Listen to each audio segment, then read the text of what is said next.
What's going on, people? We are Tottenham TV. It is match preview day and match review day, but yeah, we're here to talk about them. Tottenham against Manchester United game up at Old Trafford.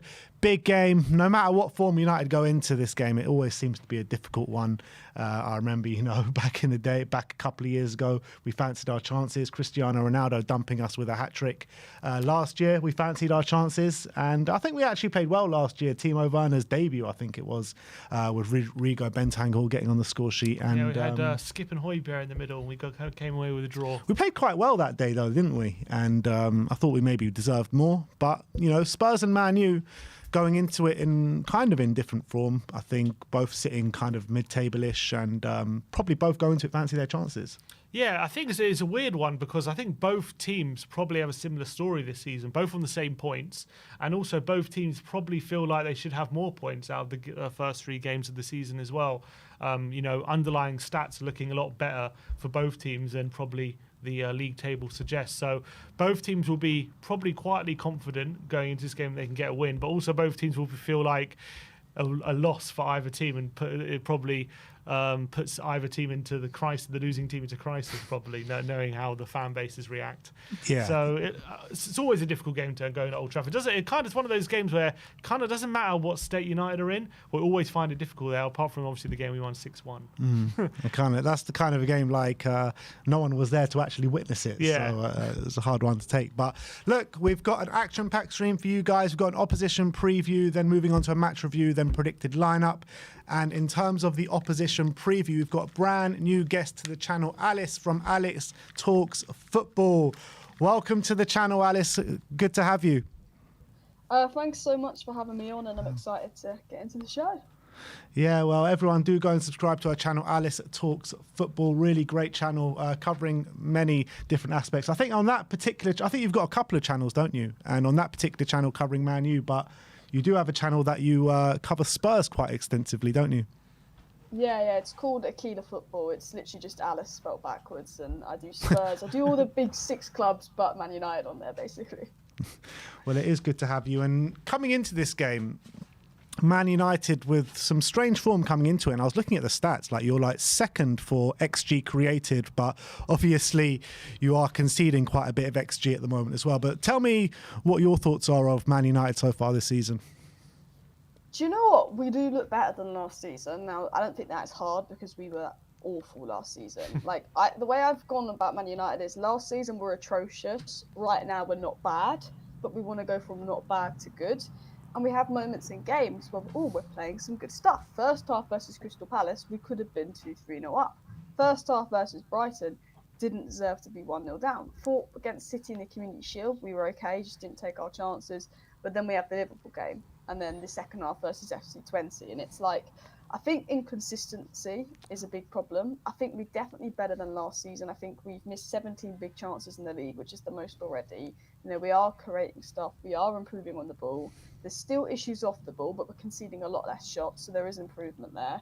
It's better, but it's still not good enough, and it's still not consistent enough, and we're missing a lot of chances.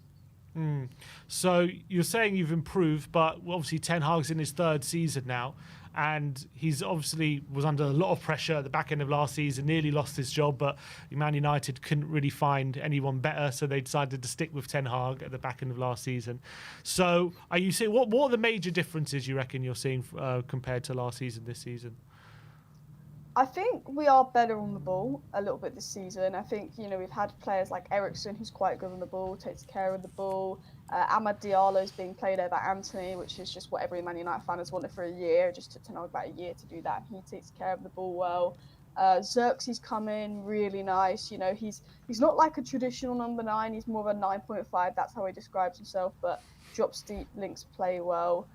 And obviously players like Maino obviously have been good on the ball, and Mazraoui's come in, he's good on the ball, having Martinez back. I think we're taking care of the ball in general better, and the build-up is better, and there's definitely improvements in our play. I think off the ball we are definitely more compact, but it's still easy for teams to have a few chances against us. I think it will be easy for Tottenham, particularly down your right-hand side, our left-hand side, just because of the ground coverage there off the ball. We do have players like Eriksen off the ball is not good enough. He's good on the ball, but he can't cover the ground needed. Delo is playing left back because obviously they're both injured, but he's inverting into midfield. And then Rashford, who plays left wing, is known for not really tracking back. So we are giving opposition a lot of space down that left flank, which I think Porro and Johnson could cause us some problems. But I think for the most part we're better on the ball, and I think we're not conceding as many shots. But it's a slow improvement, but it's still not where we need to be. It's a strange one, but excuse me, with Man United, because if you look at just their first half performances, you're thinking, wow, what a team Man United are this season. Then if you're looking just at the second half performances, you're like, wow, this team are just awful. So I don't really know how to assess Man United at the moment. But you mentioned Marcus Rashford there, and it's a player I want to talk to you about because he scores a goal against Southampton. He scores 2 against Barnsley in the Cup. And then suddenly he's out of the team again, and he's on the bench for the game against Crystal Palace, then comes back in for 20. I mean, what is it with Marcus Rashford? I mean, why can't you get him playing consistently, and why isn't he playing consistently? It's a weird one with Rashford because when he's good, and when he's bad, he's bad. And when he's bad, he's awful. And he was playing really well, actually. I thought he had a very good pre-season. I didn't think he was that bad versus Liverpool compared to the rest of the team, but he wasn't great. Was good versus Southampton, good versus Barnsley, and was probably our best player versus FC20, and he gets subbed off. And it's weird because when Rashford was really poor last season, Ten Hag was giving him 90 minutes, he wasn't taking him off, he wasn't dropping him. Rashford's now good, and he's dropping him when he's subbing, and maybe he wants to rotate, and because of the injury issues we had last year, he's being more careful. I guess Amad Diallo almost feels like a new signing because he started, I think, 2 games last year because he kept persisting with Anthony, which just wasn't working very well. But with me, Marcus Rashford in Ten Hag's first season got over 30 goals. I think he got 45 goal contributions in Ten Hag's first season, which is ridiculous numbers when you actually think about it.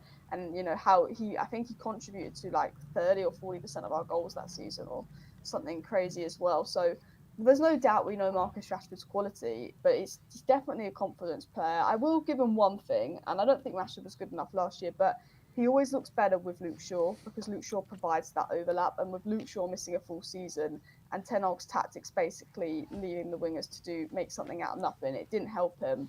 I think elements of it is Rashford mentally. I think elements of it is the unsustainability in the tactics.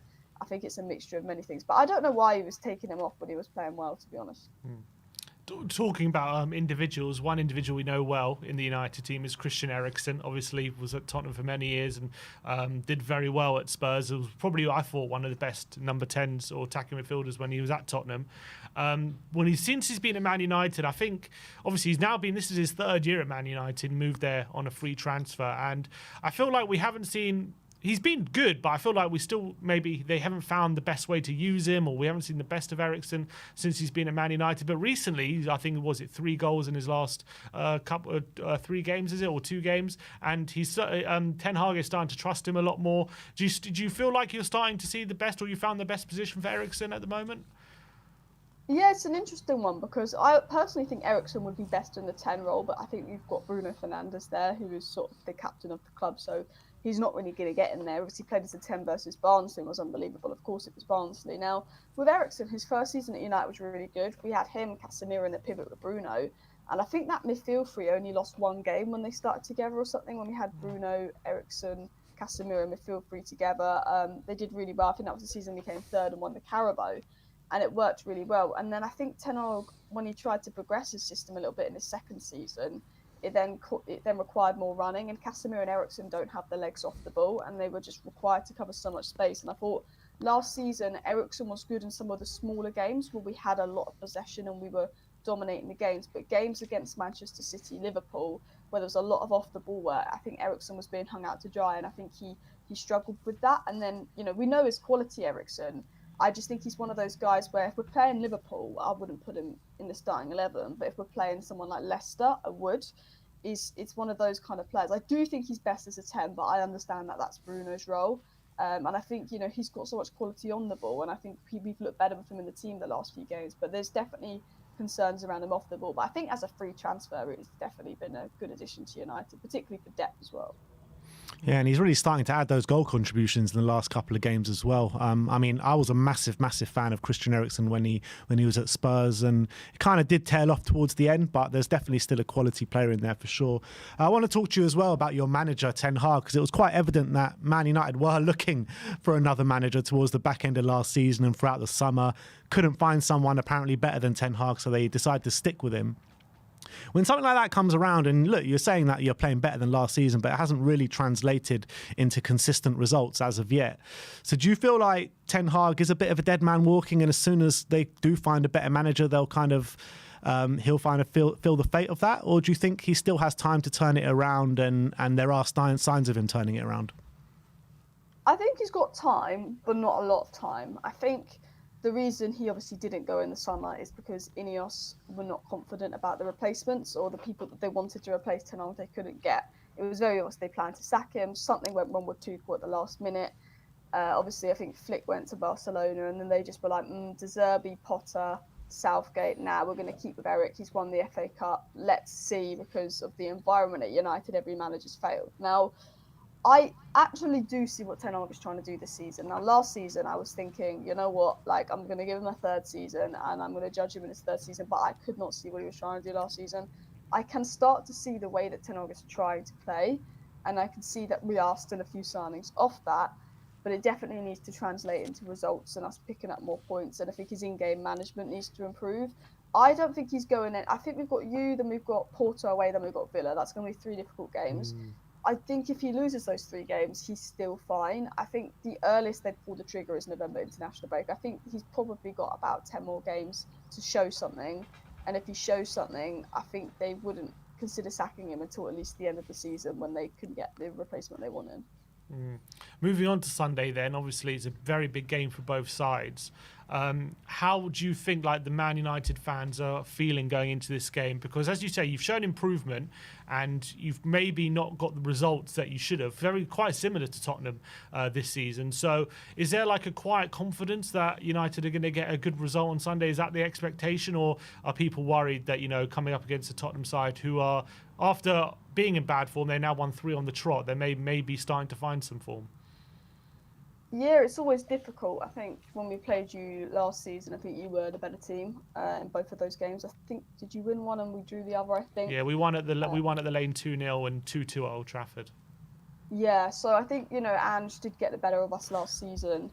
It's a difficult one because I feel like Tottenham and Man United have a few similarities in the sense of, I think they're both underlying numbers have sort of actually got better this season. Tottenham look better in possession, we look better in possession.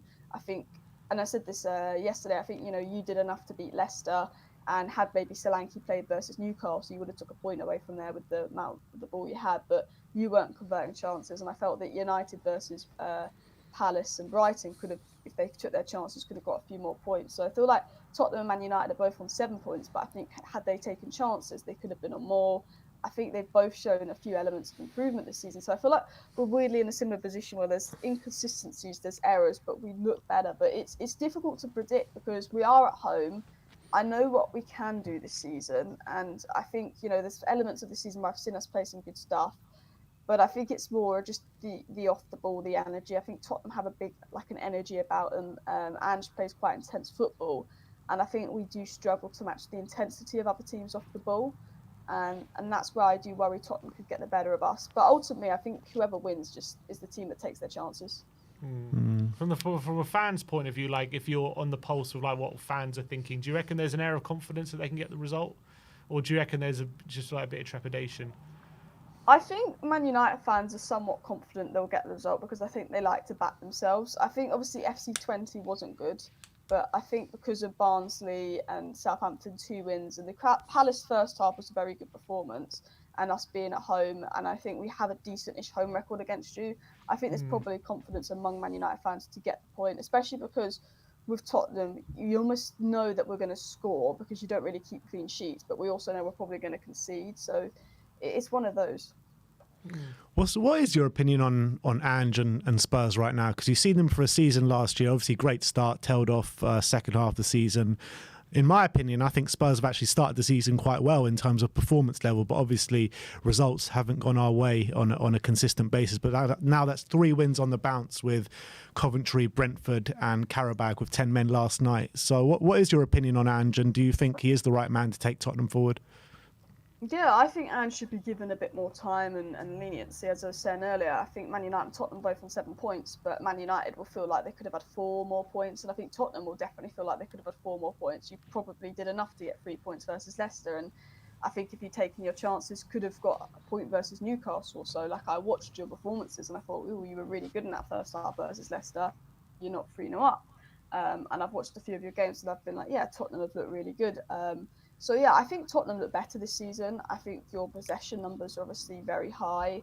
I think there's a bit more flow there with Tottenham as well. I think you do look a bit better defensively as well. Like, I do think when I look at Tottenham all round, you look better. I think Bentancur and Kulusevski are having decent seasons so far. Maddison, he always seems to start seasons well. He can maintain that. And like, I look at Tottenham and I look at Ange. I think this is his 2nd season. I think people don't realise the difference between Conte ball and Ange ball, and that it is going to take time. You know, Arteta came 8th, and then in his 3rd season he came 5th.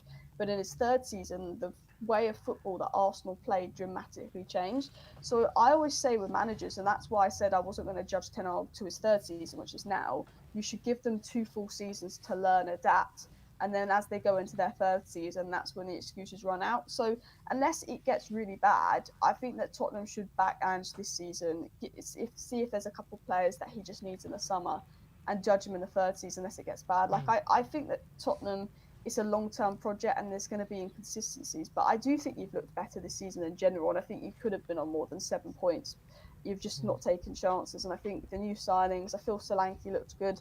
He looks like he can fit in. I think, Kulu's getting back to his best. I think your back four is pretty much nailed on, and it's just finding the balance in midfield. And, if Brennan Johnson could keep scoring and contributing, and then maybe Mikey Moore could get some chances, you never know. I think there's a good player there. I mean, for me personally, I think that Ange is fine. I think people just need to give him a bit more time.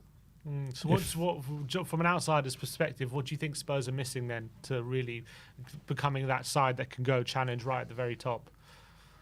I think a top winger, if I was going to be honest. I think someone that, I think, like Brennan Johnson, like, is a little bit inconsistent, but he's got 3 goals in his last 3 games. Werner, I just don't see it personally myself. I don't think anyone does, to be fair. I mean, Son is good, but I think obviously the age and stuff and all of that, and I think like Kulu is better centrally in Ange's system. So I think for me, Tottenham need like a top winger. Probably wouldn't be realistic, but like Nico Williams would have been probably someone in the summer that you'd have been like, yeah. And then I'd say top winger, and then potentially it's more the balance in midfield. It's like you have good midfielders, but I think it's figuring out what the balance is. Like Bentancur brings control, Kulu and Maddison's working well, so that looks good. But I think Basuma can be hit and miss. Sarr, I like Sarr, but I think he's just young and stuff. But I'd say the next signing, if I was Tottenham, would be a top winger, maybe another midfielder, and then maybe just depth on the left side of defence. Yeah, I completely agree. I mean, I couldn't agree more, to be honest. If I offered you right now a manager swap, Ange for Ten Hag, would you take it? That's a difficult one because part of me would like... It's not definitely a no. Because I really like what Ten Hag did at Ajax. That's the thing. And if there's any chance that Ten Hag can do what he did at Ajax at United, I'd take it. But when Ange first came into Tottenham, he was playing better football than I felt that we'd ever played under Ten Hag at United. But I'd probably say, just because we're 2 years into Ten Hag, I'd just stick with him. But if it was like Ten Hag had never been here and had a choice, it would be a different situation, I think. If you could pick one Spurs player to sign and put into your team, who are you picking? Ooh, that's a difficult one. Probably, I know we've brought a few centre-backs, but I do like Van der Ven. And, I mean, Kulu would be good, but I think we have quite a few sort of attack players that are similar. Or Bentancur maybe, because I think midfield's still our biggest issue. I think Van der Ven I'd like, but I think we need a midfielder more. So I'd probably say Bentancur, maybe Gray or Bergvall. I like the look of them, but I think probably someone that's more ready now. I'd probably say. You're not taking Benson Solanke over Højlund or Xerxes? You're backing your strikers? I'm backing our strikers weirdly because they're young and I think there's something there. It's midfield for me, and you could argue left back, but yeah. Left back, yeah, doggy. Yeah, Shaw's always injured. On Sunday, you mentioned like United, they're better on the ball this season, and obviously Spurs are a kind of team that really look to dominate whoever they play. So even though it's at Old Trafford, are you expecting, the game to pan out like Tottenham dominating possession and United trying to catch them out in transition? Is that how you expect the pattern of play to go? Weirdly, yeah, I think he's gonna play a bit more direct and let Tottenham have the ball, which he tried versus Liverpool and it didn't work. So that makes me a bit nervous because I think if Eriksen starts and it's one of those games where we're not going to have a lot of the ball, and then you've got Eriksen on the left with Delo inverting and then Porro getting down and Brennan Johnson getting a bit more confidence in, I do worry a little bit if Tottenham have a lot of the ball and us giving them space and stuff. So I have a feeling Tottenham will have more possession in this game, and that does worry me a little bit. Ten Hag has, he's chopped and changed a little bit so far this season. What do you have the predicted lineup down as for Man United going into the game?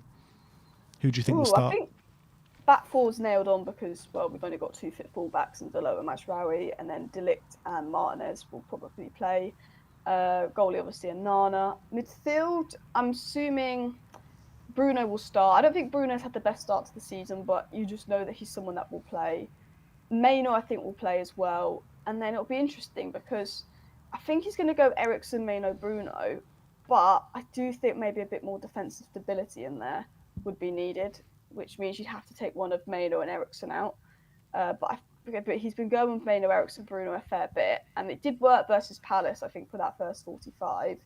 And then up top, I think he's going to go Garnacho on the right, Rashford on the left and Xerxes up top. I think Amad will drop to the bench weirdly because I think he's going to go direct and, get Xerxes to drop deep and play Garnacho and Rashford in behind because you play quite a high line. Yeah. So no Ugarte. No, that could be I think they need Ugarte in this. Ugarte is a player that I really wanted at Spurs this summer. With what he's shown in the past. I know it didn't go right from at PSG really, but at Sporting Lisbon when I watched him in the game against Arsenal, I thought it was absolutely brilliant. And I think just give him a bit of time, I think he'll definitely be a good player for Manchester United. But what is your score prediction? Do you know what? 2-2 again.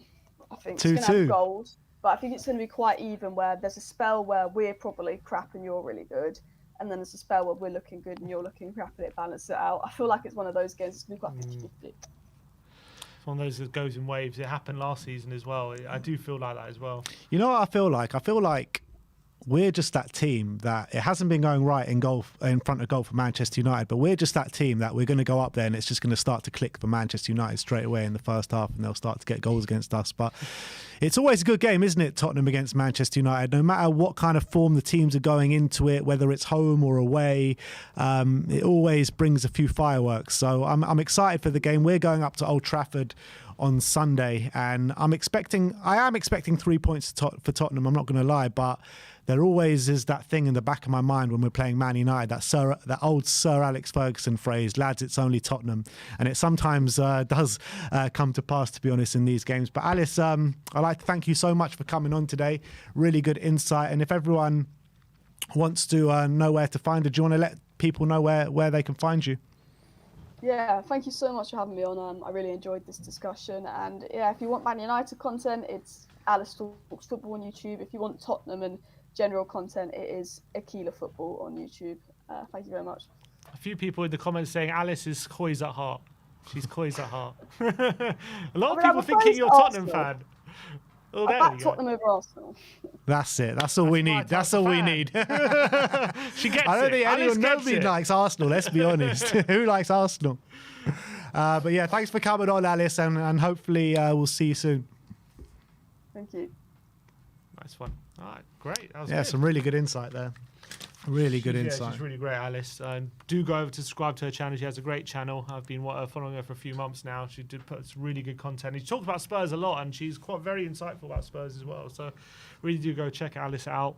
It's in the title as well, of your title of video. I've put a link to the channel, so do check it out. Just before we get into the match preview, a couple of super chats here. One from Andrew Dean saying Son will sacrifice himself for the team. Ange must rest Son to protect Son from himself. Spence must start left back. Udogie can't play all games back to back.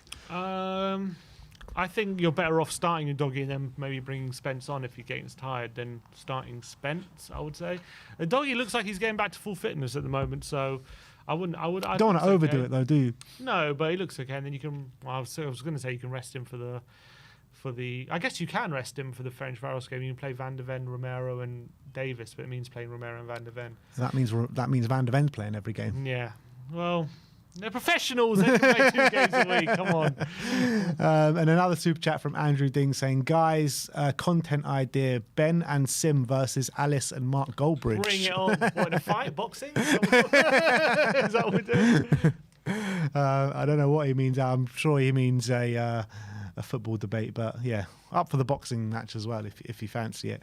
All right, well, let's get into the match preview and let's look at the form of the two teams coming into it. Very close in form in terms of points on the board. I think it's exactly level right now, but goals scored, Man United only 5 to Tottenham's 9, and that is a clear problem with Man United, isn't it, at the moment? They just can't seem to finish their dinner. Yeah, definitely. And a bit similar to Tottenham in the sense that they're creating chances, but they haven't been clinical. I think the signing of Xerxes, he's a good player, but he's not the most clinical player. That was when I remember doing our analysis of strikers that we wanted. That was definitely something I picked up when we were analysing him. That he's not a very clinical striker. He describes himself as a 9.5 because he's got creativity. He did get a fair amount of goals, but it was 13 for Bologna last season. So it was good. It's a decent amount, but it's not like big numbers. It was 11 in the league. 11 in the league. So yeah, he's not the most clinical striker. So Højlund is obviously a good, decent player, but he's taking time to adapt to the Premier League. And as well, he was young. He only really had he had one season at Atalanta, but he didn't play like loads. He played a lot. He played like half a season. But again, he didn't score like bucket loads. He scored a decent amount. But but they're young players. I'm saying they're young, but they're not. Maybe they're not clinical at the moment. Anyway, they haven't proven to be killers in front of goal. Obviously, Rashford can be, but he's been an inconsistent player for a while now. Garnacho is obviously another good player, but I wouldn't call him clinical in front of goal. Garnacho, as much as he's definitely improving his goals and assists, wouldn't describe him as a clinical player. And Bruno's been completely off the boil, as much as he can be a bit of a killer in the final third, but he's been off the boil this season. He just hasn't got going. So, looking at that, it's not a massive surprise that at the moment they're creating, but in front of goal they don't have those killers in front of goal to make sure they're getting the goals. Yeah, I completely agree with that. And you do see like a few signs of a good side there, particularly when you're looking at Man United in the first half. I'm not sure what happens to them in second half of games because they seem good. Like the Man United, I saw a good meme. I can't remember exactly word for word what it said, but it's just like at half time, all the Man United fans are being like, wow, Ten Hag is actually taking us places. We're actually playing some good football, the best I've seen under Ten Hag. And then by the end of the game, they're just saying, oh, we're shit, get rid of him. And that's kind of been the story of their season, isn't it? Like second halves, they just seem to just go really flat. Yeah, I don't know. I mean, it's hard to put your finger on. A lot of people say, the way Ten Hag plays, or especially last season, takes a lot out of the players and maybe they struggle to keep it up. But I think he has been a bit more possession-based this season rather than last season where it was much more on transition and much more like looking to catch teams out in breakaways and stuff like that. This season, they have been approaching it a bit differently. So it's tough to put your finger on why in the second half they're not able to keep up the same kind of level as they can in the first halves. Watching that, I remember I was watching following the Palace game, and first half United definitely should have been at least a goal up in that one. Had a series amount of chances, Garnacho hitting the bar, and then second half they could have easily lost the game by 2 goals with the chances they conceded. Eze and Nketiah and a few players having a good amount of chances in that game. So. It's hard to put your finger on. Is it a case of Eriksen's not, because he's starting a lot of games, is he falling away a bit in the second half, not able to play for 90 minutes? Also, I feel like their midfield, maybe in the first half, their midfield, they're not all defensively minded, are they? Alice is saying they play a midfield three of Mainu, Eriksen, Bruno.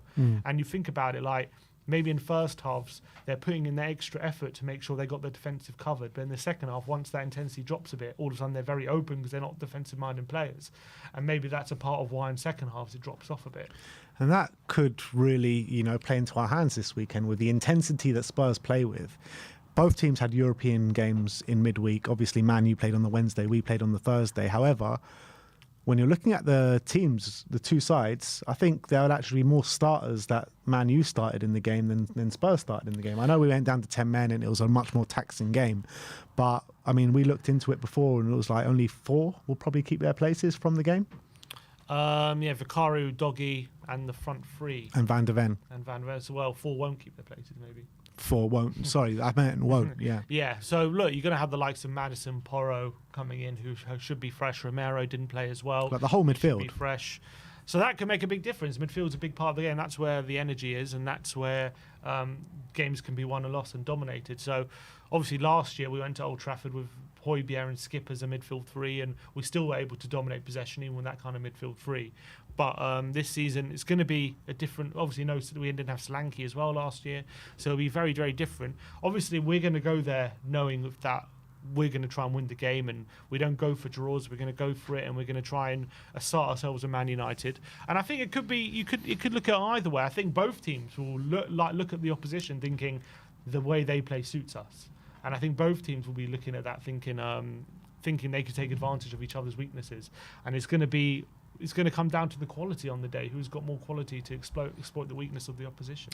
Yeah, I feel like with the two teams coming into it, Man United, obviously, and Spurs both been very up and down in terms of form. But I feel like Spurs, with 3 wins in the last week, should be going into this with a bit more confidence than Man United, obviously, with their draw again at home. It was home to 20, wasn't it? In the Europa League, which is really not a good result at all. So I think Spurs should be coming into this with more confidence. However, there is always the Old Trafford situation, and Spurs historically obviously don't have a good record at Old Trafford, and we actually don't have a good record against Man United over the last 5 games. We always seem to. I mean, sometimes we play well and don't get the result, and sometimes we do play well, don't play well and don't get the result. I mean, I think I've only ever once been up to Old Trafford and seen a win, and that was that game when Lucas Moura scored. Was it 2? Was it 2? Yeah, 2 goals. Harry Kane scored 1. We won 3-0 there. I mean, just look at that record in the last 5 games. It's not good enough, is it, for a Man United side that just haven't been at the top of their game? You can look at it 2 ways. Obviously, 1 win in 5 or unbeaten in 3. So, but you want to get wins on the board. Yeah, of course. But Man United are still Man United. They're still a tough team to play against. They're still Man United, but they're not the Man United. No, and when you look at other teams, I guess Liverpool have, played very well against them recently. They did beat City in a final, though, didn't they? In the FA Cup final. So they do now to turn it on on the big occasion sometimes, and they still got very good players. So. Look, Man United is still a good team. Obviously, 1 win in 5 is not the best, but as I say, like unbeaten in 3 last season, we didn't lose to them. We got 4 points off them. We probably should have taken 6. Yeah, should have. We did really well at the Tottenham Stadium, beating them 2-0. That was right at the beginning of the season. And then obviously we had a very much depleted team. No Son as well in that game. I remember we had a very depleted team last time, and we ended up getting a 2-2 draw. So the team last year, we had our back 5 with the goalkeeper. We had Skip, Højbjerg, Bentancur in the middle with Johnson, Richarlison, and Werner up top. Yeah, so hopefully, looking at this team on Sunday, it'll be very much in our favour. I think if we're looking at the key matchups here, where the key matchups will be in the team, I think midfield with Maddison and Decky against if it is going to be Bruno and Eriksen, that's going to be a really key matchup, because those are going to be basically who can outcreate each other, who can get the most out of their attacking players, and the fact that Maddison had a big rest maybe could be key in that for sure. If you're looking at the wide areas, I would say if it's going to be Rashford and Garnacho, if they can exploit the space that we know is left a lot of the time by our fullbacks, that's going to be a very telling as to, because I remember last time they did exploit that space ruthlessly. Rashford scored. Who scored the opening goal? Højlund scored right at the start, but I remember Rashford for his goal really exploited that space that was left by Porro. Yeah, because wasn't it Højlund, Richarlison, Rashford, then Bentancur? Right at the start of the second half. Yeah. Another key matchup actually could be really physical battle up against Lautaro Martinez and Dom Solanke. I mean, both are very very physical players, right? Well, if I'm Solanke, I'm looking at De Ligt, and I think I'm licking my lips a bit because I think as much as De Ligt, He's very good in the air, De Ligt. he's a good player, but I think he could be bullied a bit. I think so. Well, I guess I'm still in my mind. I'm thinking back to that Ajax game when Lorente came on and he bullied him. He was like a kid then. Yeah, it was a long time ago, but it was very good. But I think, Wasn't he like 19? yeah, he was young. But I still don't think De Ligt is the most physical centre back. So I think Solanke, if there's a physical battle between Solanke and De Ligt, I'm backing Solanke in that. The thing is about De Ligt, he's been so dangerous from set pieces for United this season. I know he scored one. I think he scored one. Scored at Southampton, and he should have scored at Palace. Yeah, that's what I'm saying. So he is a threat there. And, like, historically from last season and the Arsenal game, we can be susceptible to those situations. However, we have been better this season, barring that Arsenal game. I think Rashford in behind our defence is the main threat that we need to worry about, because he always seems to turn it on against Spurs, Marcus Rashford, and we know how much space we like to leave him behind, and he's that one that's going to be causing the main threat, isn't he? Yeah, of course. And he has a good record against us. I think he does score a few goals against us, doesn't he?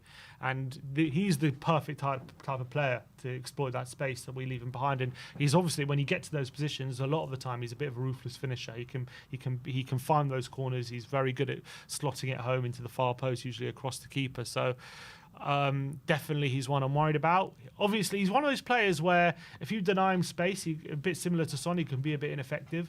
But in space, he can be a killer in that transition.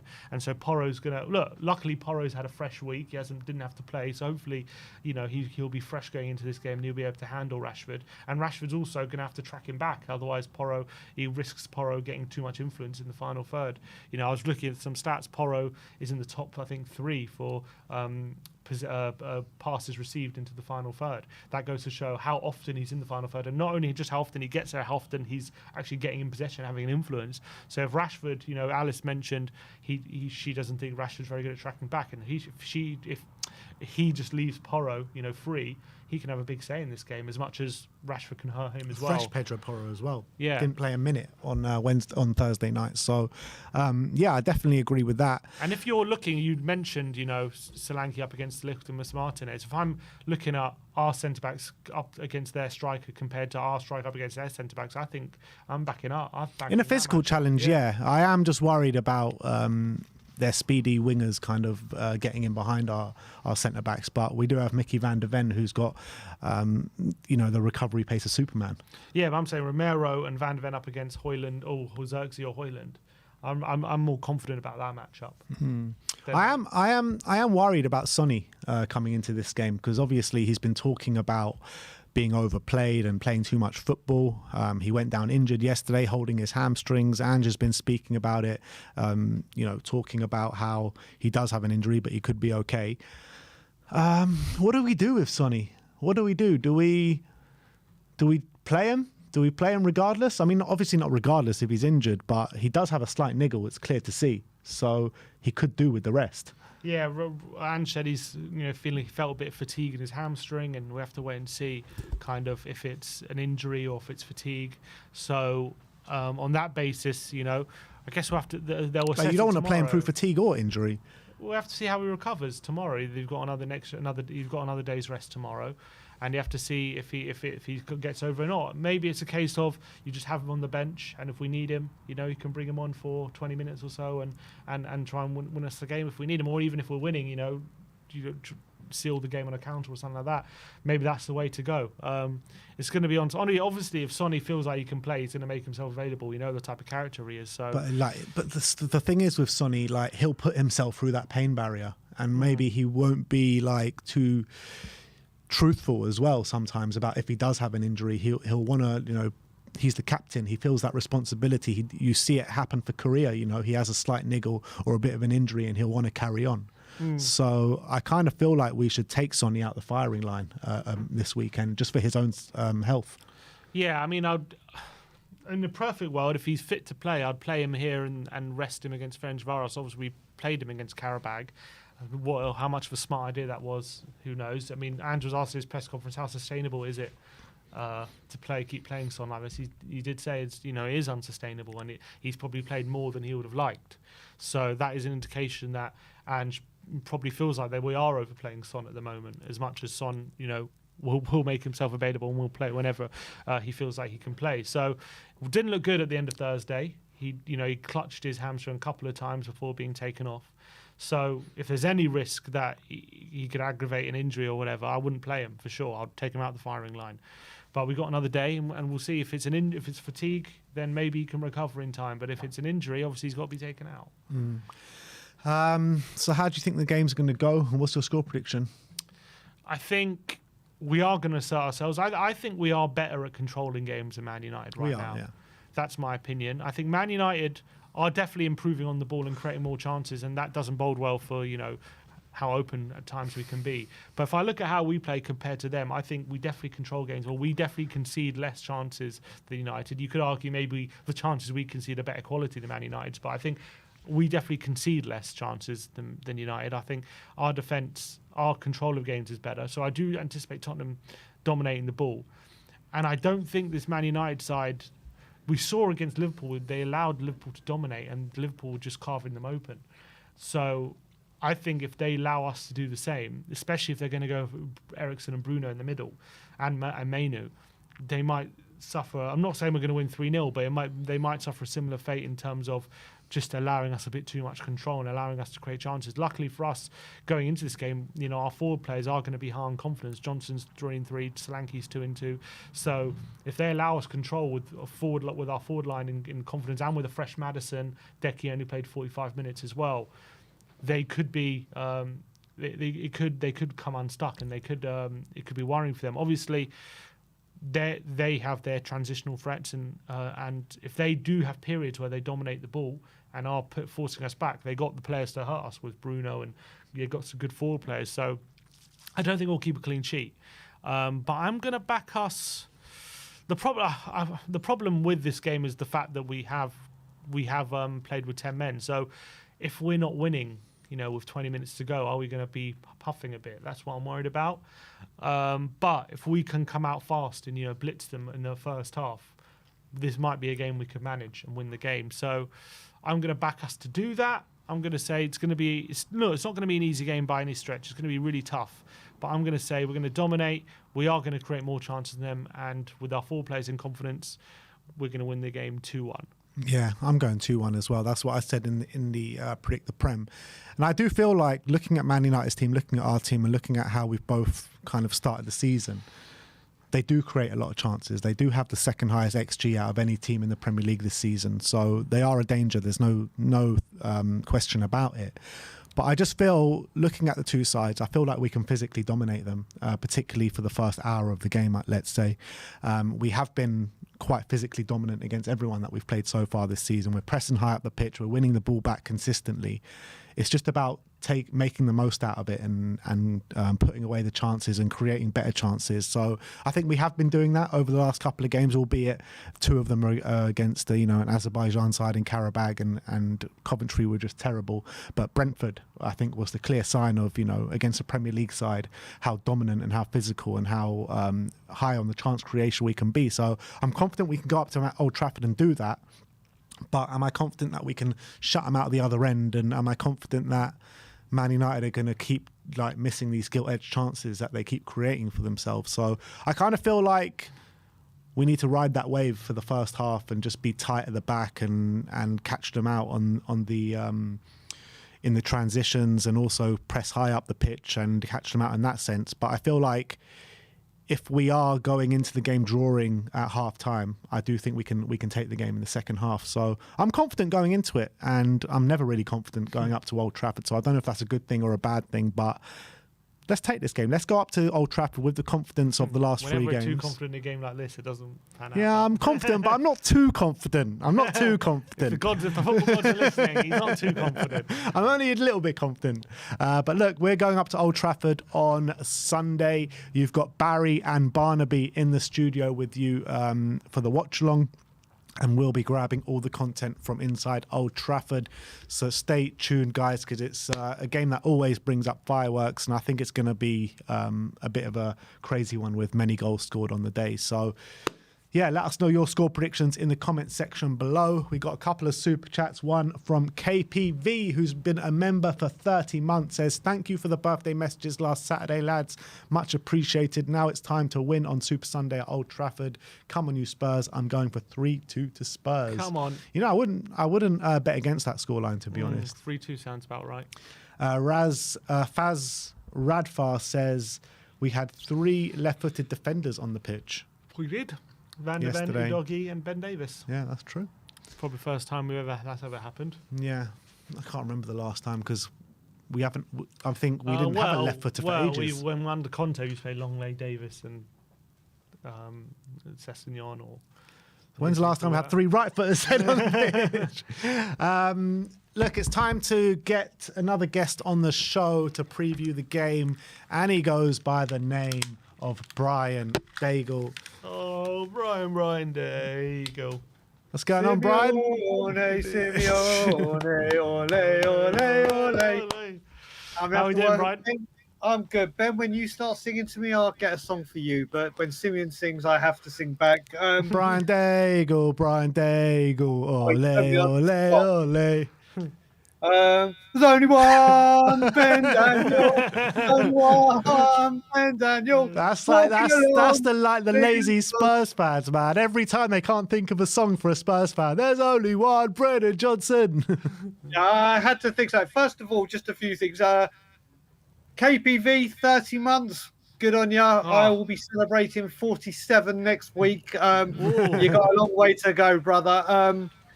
Shame I missed Alice. I'm going to go back and watch it because she's brilliant. She is absolutely brilliant. But the reason I did miss it, Ben and Sim, I've got a request for you. I was on the phone to my nephew Isaac, who loves you and watches you and Noah, and he goes, when you're back in April for my birthday / bar mitzvah, as a present, can you take me to the We Are Tottenham TV studios? I was like, yeah, I think we can do that. So I was doing that. But yeah, now on to the serious things of the big test coming up.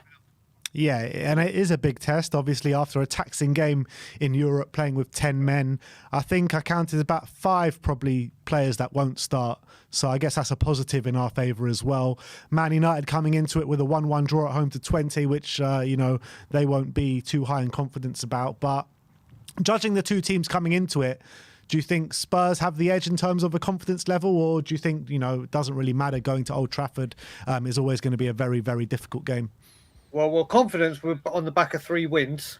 Yeah. And things are looking a lot rosier than they were a couple of weeks ago, let's be fair.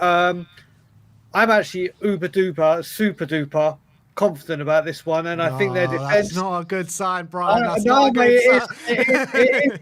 Mate, I've put a couple of things down in the chat because you two mentioned it before, and this is what did it for me. But first of all, I think their defence is going to be as leaky as their stadium. So we're a chance there. But I can't remember if it was you, Ben, or Sim that read it out about the team that was there last year. Yeah. In the 2-2. And you look at it, that midfield, you said it was Skip, Bentancur and Pierre. Yeah. Well, now it's going to be Bissouma or Bentancur, let's say. There's no imagination or real creativity in that midfield, is there, when we went up and you put James Maddison in there? So already there's that creative spark that we were ahead. And then you look at that forward line that you mentioned of Johnson, Ritchie and Werner. Ritchie was on form. Johnson certainly wasn't. But now you got a Solanke in there as well. Now you got Solanke. I think obviously the back 5 picks itself, really, doesn't it? When they're fit, that back 5 picks itself. Yeah. Based on our midfield and attack that went there last year, compared to the midfield and attack that are going there this year, that's why I'm confident. Forget what Man U can throw at us. I mean, I didn't get to hear. Who are the 5 players you said were out for United or rumoured to be out? No, not out. I said 5 players that started the game on Thursday night. No, that didn't start the game on Thursday. That will start probably on this weekend. Yeah, exactly. Obviously, Destiny did come on, and we know he'll start. But But yeah, I think we go in on the back of 3 wins. We've won them in different ways. Got the jobs done. I am actually confident that we're going to go there and get 3 points. And I don't Come normally on. say that about Old Trafford. I don't normally say that. So How big would a win for our season be on Sunday, Brian? Would it really get it back on track after some poor results at the beginning? massively. And do you know what? I think what the most important, not only will it be great for our season, I think then if we get a win at Old Trafford, fans need to take a step back and go, do you know what? I've been heavily critical, whether it be players, manager, style of play, whatever, and say, do you know what? Everyone said, well, we couldn't do it there. We haven't done it against a big team, blah, blah, blah, blah, blah. If we go and do it against Manchester United, those people that have been criticising and saying everything negative, which listen, fair play. I understand if people want the manager out or don't agree with players, everyone to their own, they have their own opinion.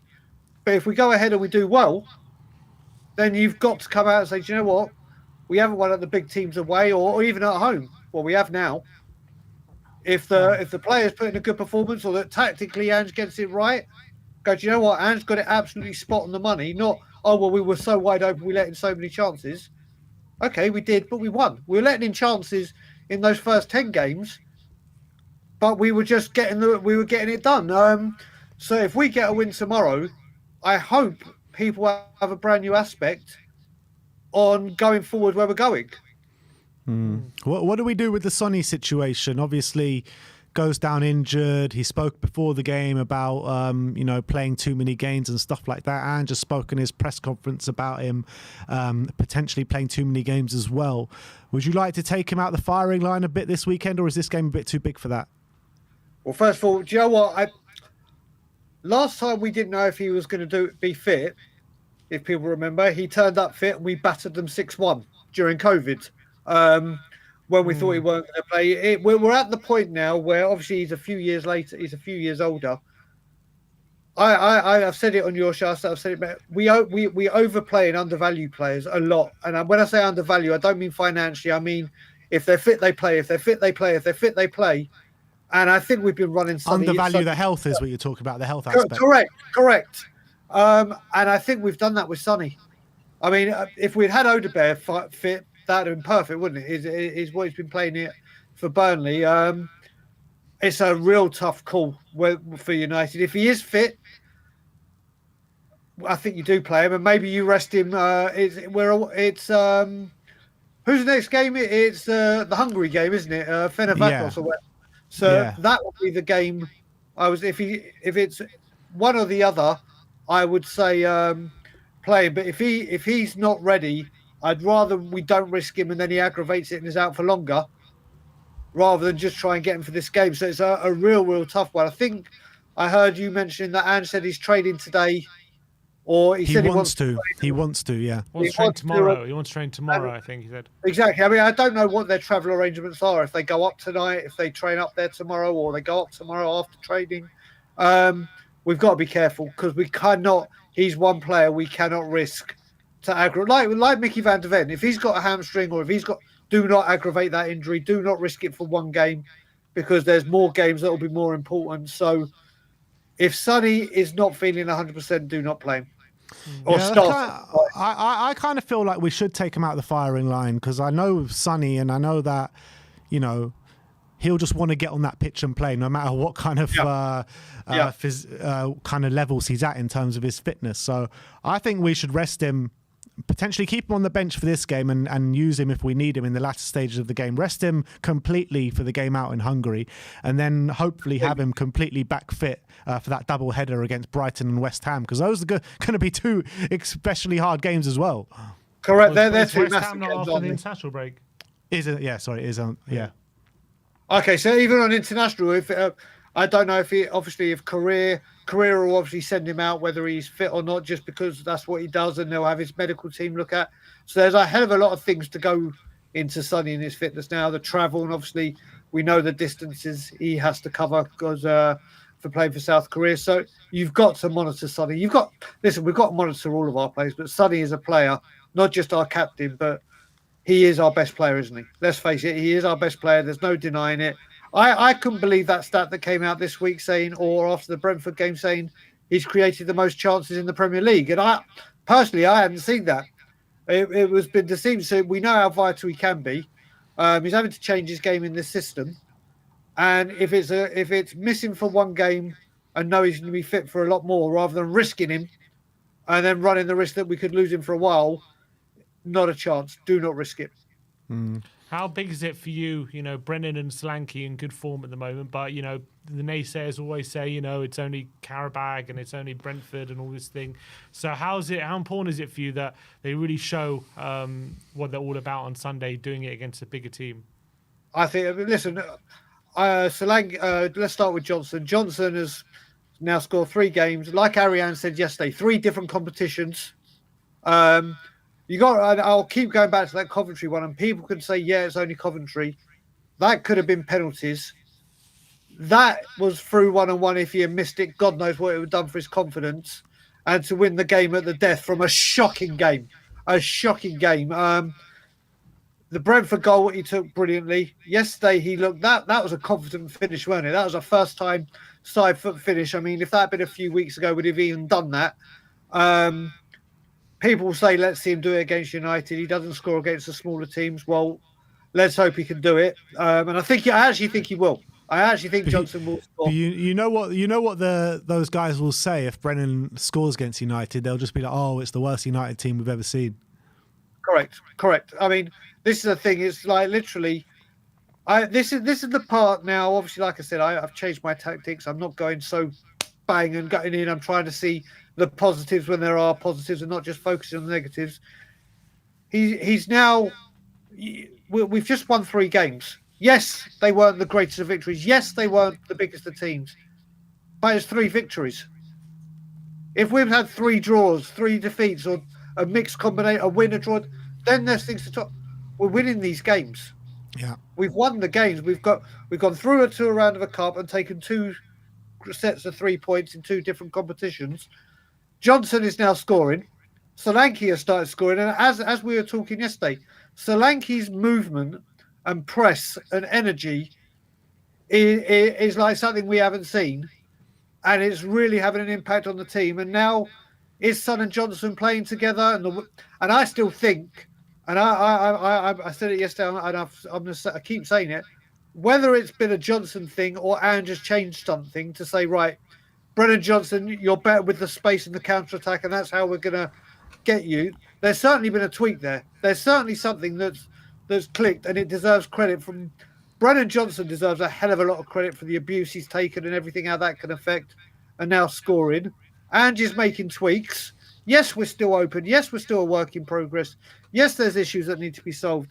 Yes, the midfield needs to be more, do more to help the defence out. But it's not all going to happen in one game. We're not going to turn into the Harlem Bloody Globetrotters in one game. And there are subtle differences that are happening. And if we can get the 3 points against Manchester United, that should be a huge indication to everyone that things are starting to change gradually. Granted, it's going to take a lot more people a lot longer to go, yeah, do you know what, here we go. But let's enjoy the highs at the moment. 3 wins, bloody hell, come on, let's have it. Come on. In terms of the starting lineup, you mentioned the choice between Basuma and Bentancur. Who would you go for? It's a tough one for me right now because obviously Bentancur, I think, was brilliant against Brentford before he went off. I think his performance has gone not as mentioned as Maddison, and rightfully so. Maddison had a great game and obviously the creative one. And I don't think his ban's going to come today now, is it? So he's going to be eligible to play regardless against United. Basuma needs the minutes. But do you know what? I think I would go Bentancur. I think I would go Bentancur just because, again, like we said about Sonny, if Basuma is running down on or coming back to fitness and Bentancur could be out of domestic competitions for a while, let Basuma rest and get ready and play. So for me, I would go Bentancur. And he scored at Old Trafford last year as well. He did indeed. If Werner starts, let's just hope he remembers to run to the huddle this time because it was his first game, wasn't it? And he ran up onto the left wing and completely forgot or wasn't aware we have a huddle. So, but yeah, I would start Bentancur. Brian, I'm loving the positivity, the positive energy, rating of you today. What's your score prediction? Do you know what? I'm going. You got to go big. You got to go big. Mate, do you know what? I'm going the same as KPV. I'm going 3. There's always goals in this game, isn't there? Always. I'm going 3-2. I'm going 3-2. 3-2. Who's going to score? Solanke and Johnson will get a goal each, and then I don't care who the other one is. It could be Vicario for all I care. From doing a Paul Robinson, but Solanke Mikey and Johnson. Moore winner off the bench. That's what I'm saying. Oh, could you imagine? Could you imagine? That'd be wonderful. Brian, always a pleasure, my friend. Thank you for coming on today. Always, and I've just got one more request for you. Listen, there's how many? Almost 400 people in here. It's a Friday. 5 letters. BINGO. BINGO. Go on, give the people what they need. Brian, as you've requested so nicely, let us do our predicted lineup and maybe we'll finish off on a nice little weekend bingo. There you go. Have a good weekend, everyone. See you later. Cheers, Brian. Ta-da. All right. Well, Sam, you heard the man. We got to connect the phone, but let's get into our predicted lineup before we do that. So, for the predicted lineup, Ange has been speaking in the press conference. And what have we got from the injury update? Yeah, so Son obviously is a doubt going into this one. He said he was feeling tired after the game against Karabag, which is the reason why he went down and was taken off. He felt some fatigue in his hamstring, and we'll wait to see whether it's an injury or it's just fatigue. When it comes to Richarlison and Odegaard, they are still out, but the other players, full bill of health other than that. He said no new problems, albeit a lot of players have come back tired from the game against Karabag. Yeah, which is not a surprise to say the least. In terms of the Manchester United lineup, they've got Yoro, Malacia, Lindelof and Shaw injured. This is the lineup which we do think that Man United will play. Mazraoui right back, Dalot left back, Martinez and De Ligt in the centre backs. Mainu Ugarte is quite, a physical midfield. We're not sure. Well, Alice reckons it'll be Eriksen over Ugarte, but because that's what they're doing recently. But if he's smart, he probably goes Ugarte. Yeah, I would say so. With Fernandes, Bruno, he's missed so many chances so far this season. You just get the feeling it will go in against Spurs, but let's hope not. Garnacho on the right, Rashford on the left, and Xerxes up top. I think Ten Hag will be a very silly man if he doesn't play Rashford in this game. Yeah, I think Rashford is such a transitional threat. I think, how Tottenham are so open on the wing. I think that's the kind of area they should be looking to exploit. Well, let's get into the Tottenham predicted lineup. And in goal in the 4-3-3 formation will be Big Vic, who had an absolutely stunning performance out in Europe against Karabag. Yeah, and United have looked a threat from set pieces in this season as well. So he's going to have to be proactive like he was against Karabag and coming for things and coming to claim crosses and stuff like that. And I'm sure he's going to have to make some big saves to make sure we win the game. So, yeah, Big Vic in goal. Big Vic in goal. Right back will be the well-rested Pedro Porro, and hopefully that will do him the world of good as well. Yeah, very crucial. He's had a full-week break. He's going to have Rashford probably to deal with, or Garnacho, whoever it is. It's going to be a tough order. But we know how Porro likes to play, likes to get forward. And I think if Rashford's not tracking back, he could have a big say in this game. So it could, Porro could have a big influence on the game, I would say. Right centre-back, Coutinho Romero, who is also well-rested, maybe not out of choice, but he was suspended for the game against Karabag, and obviously he comes straight back in. Yeah, and he's going to have to make sure Xerxes is not having a big influence on this game, because he likes to kind of drop deep and be in that kind of 9.5 role that he likes to play, and he's quite a creative striker as well. So I think Romero's proactive nature might help him in this game. So yeah, I think Romero is going to have a big part to play. Yeah, and back onto left centre-back, Mickey van de Ven, who obviously played at right centre-back for the majority of the game last night. I do worry a bit about van de Ven in this game, to be honest, because he put in a lot of effort into that game. He was literally everywhere. You saw his heat map as well, just literally everywhere, all around the pitch. So he put in a massive effort against Karabag, but hopefully he can condition himself right for this game. Yeah, obviously he put in, as you say, a big effort. A lot of the time he had to do a lot of defending by himself. There was, occasions where they outnumbered us, and Van de Ven was the only one to stop them. So you know, we know his hamstring went last season if he's overworked, and there's a risk of that. But hopefully, he should be able to play 2 games in a week. So he has to play this game. To make up that back four will be Destiny Udogie at left back, and you're really starting to see him get back to full flight now. Yeah, and whoever's playing on the left wing, whether it be Garnacho or Rashford, Udogie, I think. So on the right wing, Udogie has the ability to dominate them, and I think Udogie is gonna make them think about how they handle him instead of the other way around. So. Udogi's really starting to get back to his best. I've been really enjoying his recent performances. And then moving into the midfield in the number 6, it is a toss-up between Bissouma and Bentancur. Bissouma played, I think, what was it, 90 minutes or just under 90 minutes against Karabag? I'm not sure. Bissouma played like 70 minutes. 70 minutes, but, you know, very taxing game for him. Bentancur came on for the latter stages of the game. And I just feel like with Bentancur's impeding charges coming his way, I feel like they will just side with Bentancur. And also he's playing well. Played well against Brentford. Obviously, Bissouma come back from an injury. They gave him the start. But I thought Bentancur's signs of him getting back to his best, although he's not quite there yet. But there are indications of it. And I think in this game, he obviously started against Arsenal after Bissouma was injured. Had a really good game against Brentford. So hopefully he can continue this form at Old Trafford. Moving on higher up the pitch, we've got Kulusevski on the right-hand side of the midfield. Obviously, he's been brilliant this season. Came on, did a really good job for the team last night at right wing and then latter into the number 9 as well.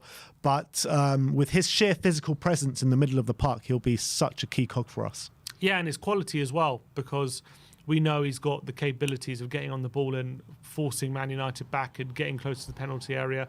He's been in such good form this season. I think he's going to be tough for them to handle in the middle of the park. I've been really enjoying his performances in midfield. So Decky could have a big role to say in this one.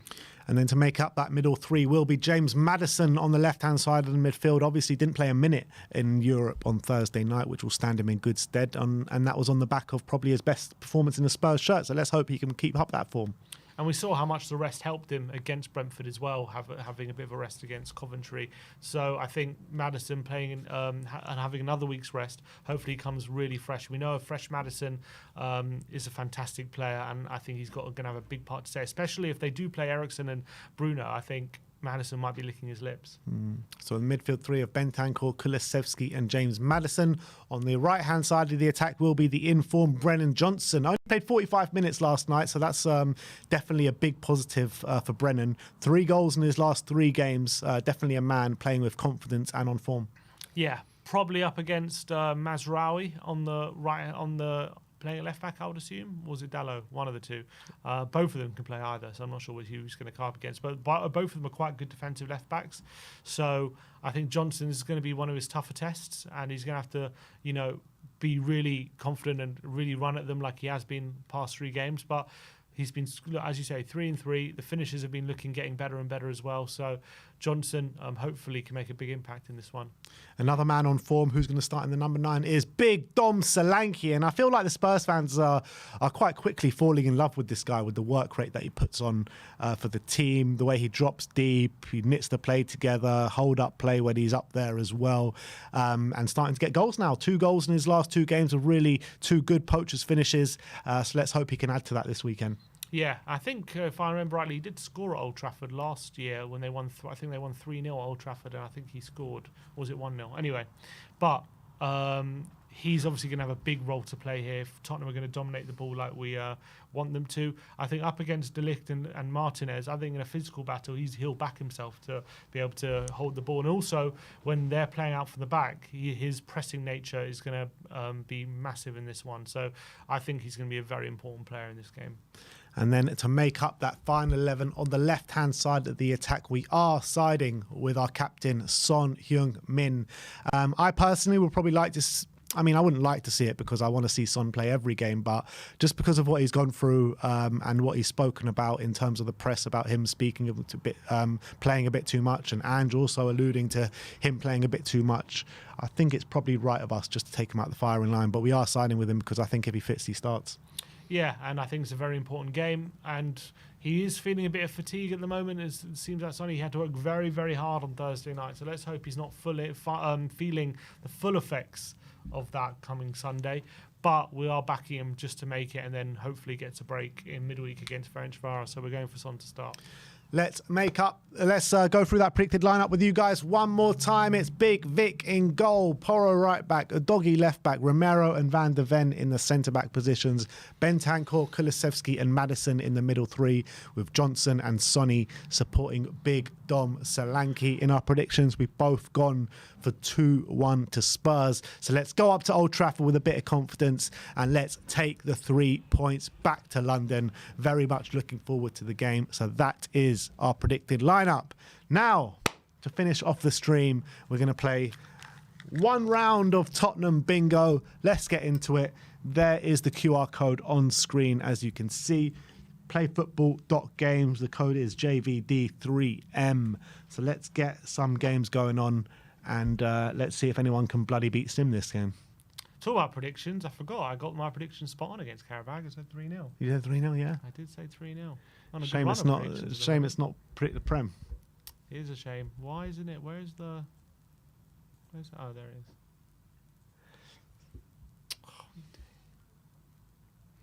Gotta be in it to win it, guys. Come and join us on Tottenham Bingo. Josh has joined. It's just me and Josh at the moment. Here we go. People started to be. Jared, Tom, Sim is in the house. Do you want to just explain to the people how this lovely game works? So how it works is it's basically you get a bingo card. Everyone gets a bingo card. There's 20 options, I believe, on the bingo card. They range from club to nation to played under manager they've played under or teammate they've played with. And how it works is there's going to be 60 players flashing across the top of the bingo card, and your job is to fit each player into one of the squares in the bingo card. But if you don't believe that the player that flashed up at the top fits in one of the squares, you only have 10 seconds, by the way, for each player once they flash up. If you don't believe the player that's flashed up fits in any of the squares, then you have skips. You only have obviously 60 skips because there's 60 players. Very important you use your skips if you don't think they fit. If you get all 20 boxes filled correctly, then you do get bingo, but it really tests your football knowledge. It really tests your knowledge of Spurs. So it's not an easy game, but look, it's very, very fun. So get involved. Not joining as a non this week? Well, I'm right here, so. Oh, God. So we got 17 people in here with us at the moment.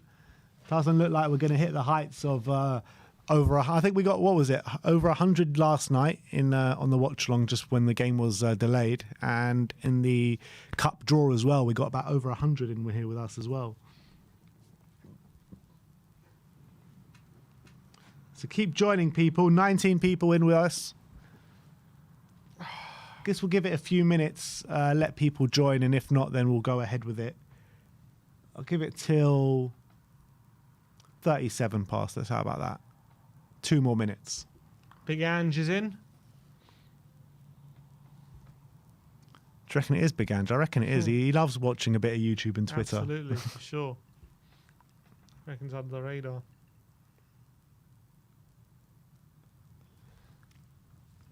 Keep joining, guys. Really fun game. Sim is on good form of these online games, coming out on top. So it's all about taking down Sim today. Mission stop Sim. Mission stop Sim. Last time we did it on stream, I got bingo. Yeah, last night. Yeah. Some big games this weekend in the Premier League, though. You got Man City away to Newcastle as well, which no De Bruyne, no Rodri. Potentially no Isaac. No Isaac as well. And they're saying Arsenal could be without David Raya as well going into the game. Yeah, they're playing. Luckily for them, they're playing Leicester. Although I was shocked to see Vardy's record against Arsenal. 11 goals in 15 games. He has a mad record against them. Yeah, but, last time Vardy was in the Premier League, Arsenal weren't the team they are now. They were in a title challenge last time. Yeah. But I'm saying, that was the last season they were in it. All the goals came, when they were not the team they are now. No, I'm saying Arsenal win the title challenge. Yeah, but that was the last season Leicester were in the league, is what I'm saying. Like all the previous games. Oh, I see. You But he what I scored. mean? He scored in that game. Yeah.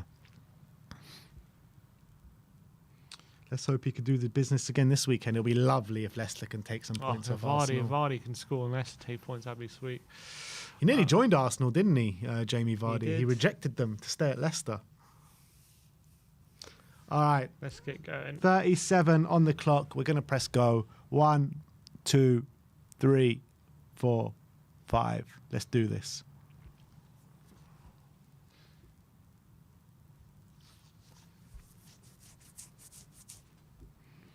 All right. We're in the game.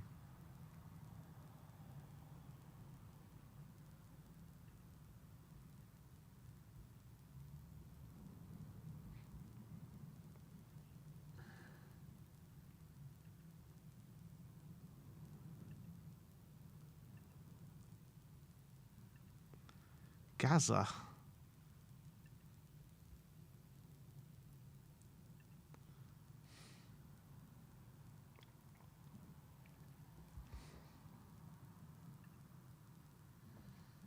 Oh, we're up and running, people.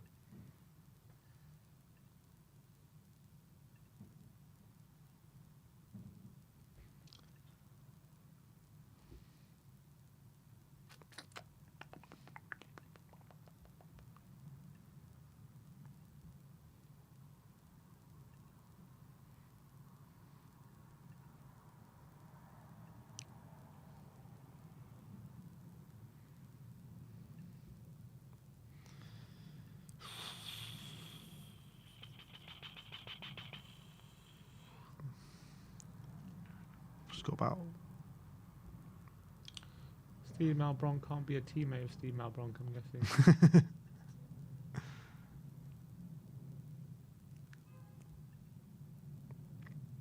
Steed.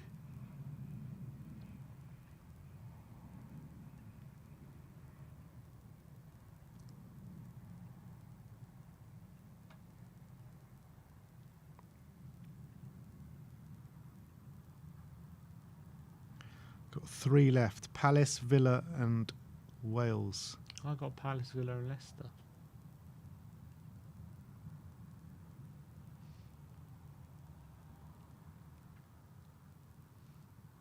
Oh no. Just skipped a Welsh player. Some more Russell. No, I didn't play for Palace in. Just Villa and Wales. Come on. I need just Villa.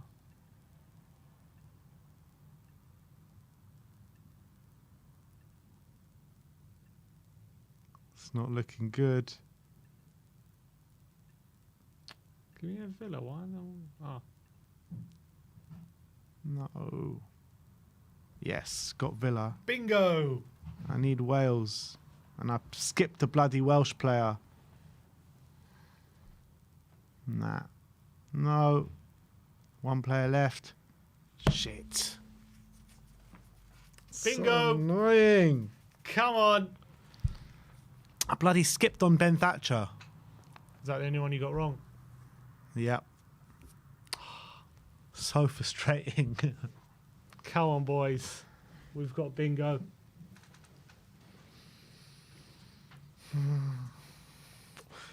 So with my card, as you can see, Jack Clark for Leeds, Pavlyuchenko played under Redknapp, Vicario Italian, Bostock Crystal Palace, Paul Robinson Burnley, Noe Pamero French, Longley Villa, Andy Reid Irish, Paulinho Brazil, Ziga Liverpool, Gazaniga Argentina, Gaza for Newcastle, Dean Richards played with Rebrov, Gunter played for Forest, Werner German, and I missed out Thatcher for Wales.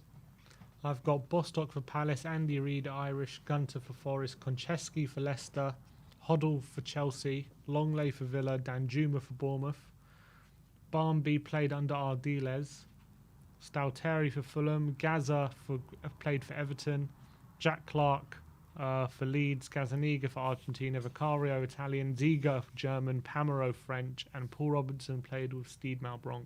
All right. Sim takes it again. Come on, boys. Sim Oh, takes Sean it. Slater got 45.